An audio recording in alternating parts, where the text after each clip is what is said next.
สบายดีเพื่อนรอบเสาร์พามายามกับใส่ใบหารังมาเบิ่งกันว่าซิมีโตบ่มื้อนี้รังแด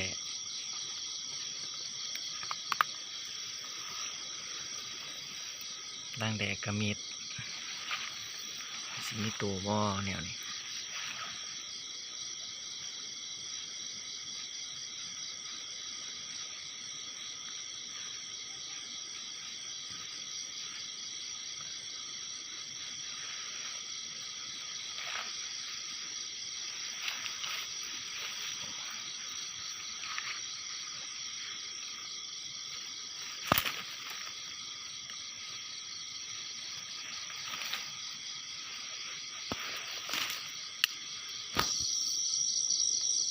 โตรังที่สอง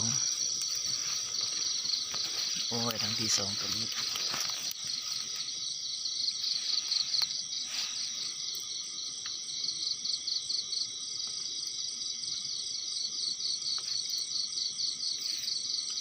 สิได้โตอยู่วะเนาะกับเพียงแต่หารัง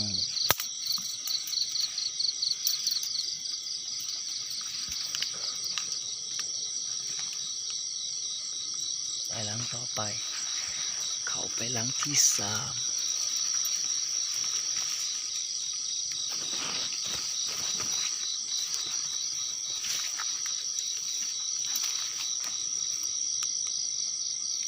หลังที่สามอยู่ไซเดย์ปอด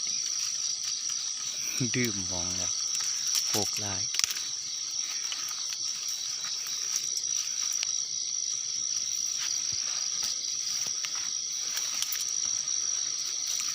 นี่หลังที่สาม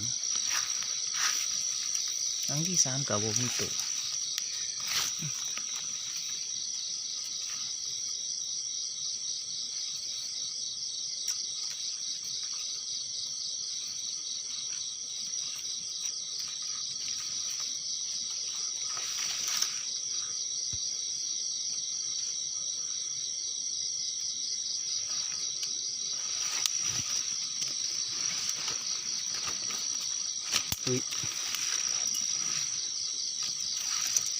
เหลือสองดังสุดท้ายแล้ว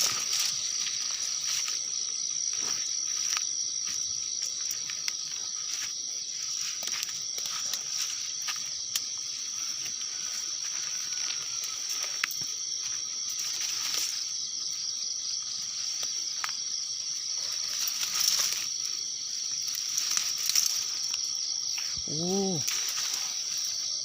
มันมากินเด้อลานโบติด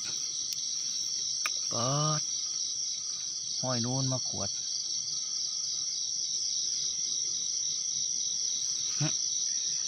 เขาใส่อยู่สองดัง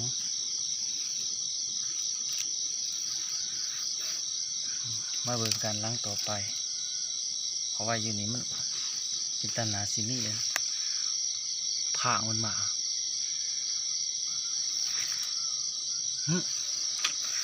นี่โต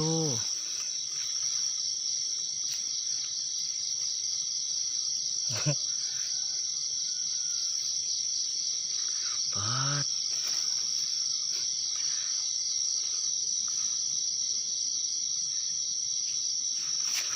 ดโตจนตายแข็งเลยเพราะว่าเบิดขึ้นเท่ากับมายามโอ้ยเดือโบหนีบข้อปานนี้คือประมาณอยู่หาล้างแหละหนึ่งโต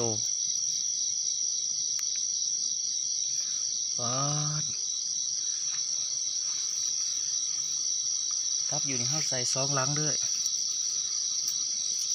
คิดว่าบดติดลังหนึ่งกับตกติดลังหนึ่งแหละห้อยมากินใหม่ๆด้วยยังดีอยู่บดติดดังหนึ่งแต่มาติดดังหนึ่งตัวใหญ่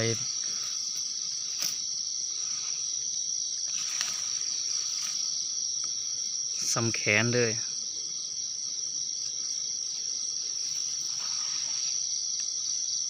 มานเหมือน